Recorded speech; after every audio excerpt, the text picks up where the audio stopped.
Welcome to our guide on how to find an old photo you're tagged in on Facebook. Let's go through the steps together. Start by opening the Facebook app on your Android device. Tap on the three lines at the top right corner of the screen to access the menu. Next, tap on the settings icon to enter the settings section. Select Account Center from the settings menu. Then, tap on Your Information and Permissions to manage your account data.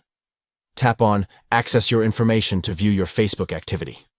Select Your Facebook Activity to see all your interactions on the platform. Tap on Photos and Videos you're tagged in to specifically focus on media where you've been tagged. Scroll down through the list to locate the desired photo you're tagged in. By following these steps, you can easily find an old photo you're tagged in on Facebook and revisit those special moments. Thank you for watching. We hope this guide has been helpful in showing you how to find an old photo you're tagged in on Facebook.